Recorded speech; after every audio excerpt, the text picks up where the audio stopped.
Jane Robinette, live in Urbandale. I oppose this bill. When I first saw the bill, I couldn't figure out what was so urgent about this issue that you had to schedule a subcommittee with less than 24 hours notice, again, to pass a ban on land acknowledgement statements. As a non-Indigenous white Iowan, I have heard many of these statements at events I've attended in recent years. While I am not the right person to teach about them, what I learned in a very cursory search is that land acknowledgements have been used for centuries by Indigenous peoples as a way of showing respect and peace to other Indigenous nations while visiting their land. More recently, non-Indigenous people have used these statements to acknowledge that we are considered guests on Indigenous lands, traditional lands.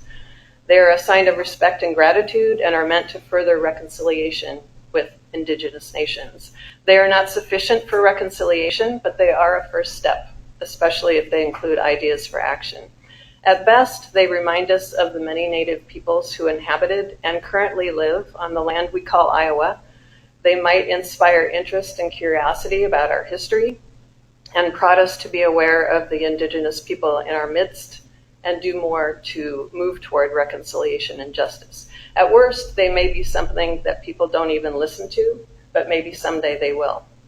Why is this practice worthy of a state legislative ban? What harms do they cause? We have so many important issues facing our state, and this is not one of them.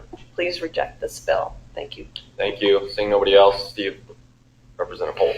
First of all, your statement was completely inaccurate. We are not required to give 24 hours notice. We're required to assign a subcommittee a day in advance, the day before. So I'm really getting a little bit tired of inaccurate statements. Okay, nothing was done in the middle of the night. We followed our procedures exactly. The day before is different than 24 hours. Very, very different.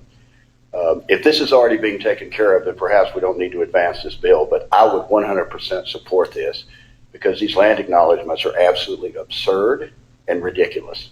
Since the beginning of mankind, nations have been formed through struggle, and somebody wins and somebody loses.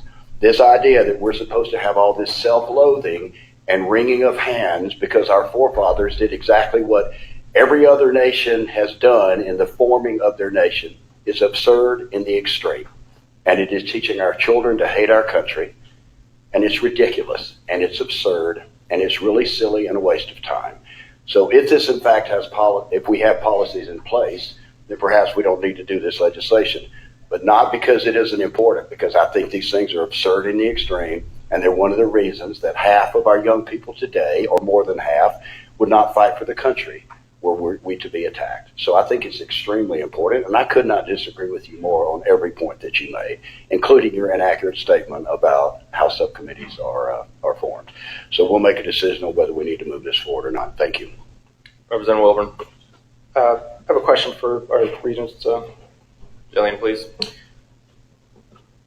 Jillian, when did the regents establish a policy putting this ban in place? I believe it was during COVID or just shortly after. So my guess would be 2021, but I'm happy to get the exact date for you. Thank you. That's not necessary. I was just kind of curious how recent it was.